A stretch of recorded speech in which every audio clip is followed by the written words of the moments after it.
Hello guys केम छो बधाने जय माताजी जय श्री राम।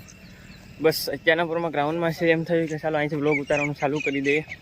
बस रनिंग थई गयुं छे कम्प्लीट अने बस क्रिकेट रमीए छे अत्यारे। तो ए लोग सूर्य दादा पण निकली गया छे। तो बस एवी रीते एन्जॉय करीए छे अने मजा आवे छे। तो बस आपणी चेनल में न होय तो चेनलने लाइक शेर अने सब्सक्राइब करी देजो। बस बाकी तमने आगळ नजारो देखाडो, मारो शुं कहे ग्राउंडनुं व्यू देखाडું तमने। बस अत्यारे मतलब बधा रनिंग करीने वया गया छे। अमे जे क्रिकेट रमवावाळा होय ने ई ज रहे पाछळ। अमारा विपुल भाई अत्यारे रमे छे। विपुल भाई रमी देजो। જોઈ લો, ખાલી નજારો જોઈ લો। સુરેશ દાદા નીકળી ગયા છે। નહીં, દા લેવા માટે અને ઓવર ફેંકવા માટે તો બધા દોડતા જ હોય છે, પણ આપણો વારો છે। નયનભાઈ આવી ગયા। તો ગાઈસ મારો વારો પતી ગયો છે। હવે જિગ્નેશભાઈ બોલિંગ કરી રહ્યા છે। જરા અમારા જિગ્નેશભાઈ જો નાના છોકરાને રમાડે છે। તો ગાઈસ આ છે અમારા વિપુલભાઈ છે ને, કેસ કરતા શીખે છે। આમથી નયનભાઈ આડી દડો આવવા દેશે। નયનભાઈ આવવા દઉં તો જરો નયન લ્યો, બહુ આઘું થઈ ગયું। જોઈ લો, કેસ કરી લીધો ને। બસ એ રીતે કેસ કરતા શીખે છે।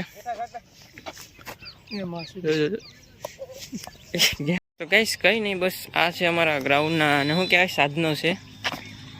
જે અમારે લાંબી કૂદનું છે અહીંથી। પછી અહીંયા ડન મારવાનું ને ઠેકવાનું ને ઉછવાનું ને ઓલા પર આ ને બધું કસરત ને બધું ચાલુ જ છે અત્યારે।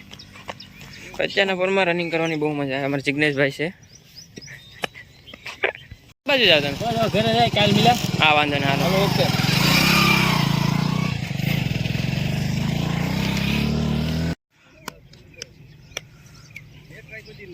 જોઈ લો, અટાણા બધા લાંબી કૂદ કરે છે। વિપુલભાઈ જાય છે અમારે।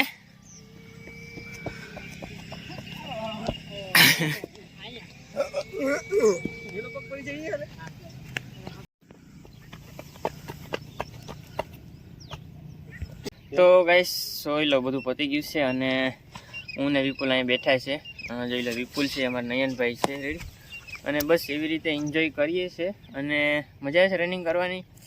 અત્યારે અમે લીમડો છે ને ના દાંતણ કાયમીને લઈ આવવાના। હાવ લીમડા ખાલી કરી નાખીશું, હું તમને કાલે બતાવવા રેડી।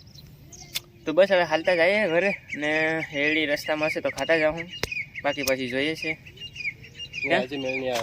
આજે કંઈ નક્કી નહીં, ગરધણી લાગે છે તો કાલે ખબર પડે। તો કંઈ નહીં મિત્રો, બસ ખેતર આવ્યા છે રેડી। અને ખેતરમાં એવું છે કે પાણી તો વાળવા નથી આજે, કદાચ કાલે વાળવાનું થશે એવું છે। તો એમાં એવું છે કે રખડાવ માલ આવી ગયા છે ઘઉંમાં। તો બસ જોવા જાઉં છું કેવું રેગડું છે કેવું નહીં। અને ભૂંડડા પણ આવી ગયા છે મિત્રો, એટલે બધું ખતમ આવ બધું વીખી સુખી નાખે છે ખેતરોમાં। અને બસ આજે કંઈ કામ છે નહીં, હમણાં હાવ ફ્રી છે ખેતરમાં, કંઈ કામ નથી। ઘઉં હોય એટલે આ બધી ફ્રી જ હોય એવું બધી છે। તો આમ જાય છે અને બસ તમે વિડીયો બન્યા રહેજો। મોટર ચાલુ છે મિત્રો, ઘઉંમાં પાણી હાલે છે મારા બાપાના ખેતરમાં રેડી। તો હું તમને બતાવી દઉં કે ક્યાં ક્યાં રેગડ્યું છે, ગાય ક્યાં મતલબ રખડા પર માલ આવી ગયેલા છે। જોયેલા અમારા કાકાના ખેતરમાં છે ને ખાધે એટલે એવું બધું। તો આ બધીમાં એટલામાં છે ને રગડાયેલા જ છે, જોઈ લો અહીંયા જો એટલામાં ખાધેલું બસ શું છે બધું। નાઈટથી છે ને અમારા ઘઉં છે, જોઈ લો રગડીને વહી ગઈશ ગાય હોય કે શું હોય કંઈ ખબર નહીં। ના જોઈ લો બધીના ઘઉં છે અત્યારે, લીંગડા આવવા બાકી ગયા છે। આમાં પાણી આપણે કાલે વળશે અને અત્યારે તો હાલે છે મારા કાકાનો લવા। અમારા સચિનભાઈનું ખેતર છે, જો લઈને ડાર છે, જોઈ લો નાળેલું છે, હજી નાની થયું છે। આ 3 ઓલાવાળી છે, 3 મુખવાળી છે ને બીજી 2 સાદી છે એમને। બસ આજુબાજુમાં બધાને ઘઉં જ છે અત્યારે। ને મારે હેમંતભાઈ અહીંમાં રીંગણી કરી છે, જોઈ લો આ છે આપણા ઘઉં। કંઈ નહીં, એ રીતે મતલબ ગાયને બધું રોકી નાખ્યું છે મિત્રો। અને હવે આપણે ઘર ભેગા થાય, થોડુંક કામ છે હમણાં, તો હમણાં કામ પતાવી આવીએ અને પછી પાછા આવશું ખેતર એવું બધું છે। અહીં મારા બાપાએ પાણી જ વાળે છે, હું તમને દેખાડી દઉં। એ અટાણે ઘઉંમાં પાણી ચાલુ છે।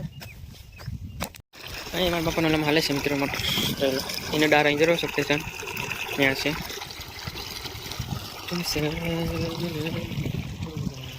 આમાં મોટર ચાલુ છે, બધા પાણી જ વાળે છે। કંઈ નહીં, અત્યારે મતલબ સાંજનો સમય થઈ ગયો છે અને આપણે દાંતેડું લઈને આપણે ખેતરમાં આવી ગયા છે। તો તો ખેતરમાં તો એટલા માટે આવ્યા છે કેમ કે ચલો આ મક્કો છે પછી મોટું ઘાસ છે રસકો છે એટલો વટાઈ ગયો છે અને બીજો વાટીએ છે તો બસ એ રસકો વાટીને ગાય ભેંસ છે આપણે એને નાખીએ અને ફેરવીએ તો બસ એવી રીતે છીએ અને વાતાવરણ એટલે કંઈ ઘટે નહીં, બહુ જોરદાર વાતાવરણ છે તો બસ પહેલાં તો થોડી વાર રસકો વાટી નાખશું. આપણે આપણું હથિયાર છે દાંતેડું તમને બતાવી દો. ચાલો અહીંથી રસકો વાઢવાનો છે અને ચાલો બધી તાણા ને મેથી ને બકાલો ને પકાલો ને બધું છે તો બસ પહેલાં આપણે રસકો વાટીશું. જોઈ લો મિત્રો આપણે રસકો વાટી લીધો છે, આપણો હથિયાર છે નાના પાછા વાટી લીધા છે એકદમ તો નાખી આવે છે હું. અને હવે તડકો વહી ગયો છે, આવો અંધારું થતું જાય ધીમે ધીમે, કાબેરીનો અવાજ આવતો હશે તમને બટ કંઈ નહીં. રસકો ભરી લઈએ અને નાખી આવીએ ખોરડે આપણે, બરાબર છે. તો મિત્રો કાંઈ નહીં, બસ હવે ઘર ભેગા થાય કેમ કે બધું કામ પતી ગયું છે અત્યારે. ખેતર શું કહે કે ઘરમાં માલ બાંધી દીધા છે અને બસ હવે ઘરે નીકળીએ. બસ હવે આગળ અંધારું થઈ જાય, ભેંસ ગાય ભાઈ બધું દોઈ લીધું તો બસ હવે નીકળીએ ઘર ભેગા અને કાલે પાછા મળીએ આપણે ફરીથી એક નવા બ્લોગ સાથે. અને બસ આ બ્લોગને અહીંયા જ પૂરો કરી દઈએ અને ચેનલમાં નવા તો ચેનલને લાઈક શેર અને સબસ્ક્રાઈબ કરવાનું ભૂલતા નહીં. મળીએ નવા બ્લોગમાં, બરાબર.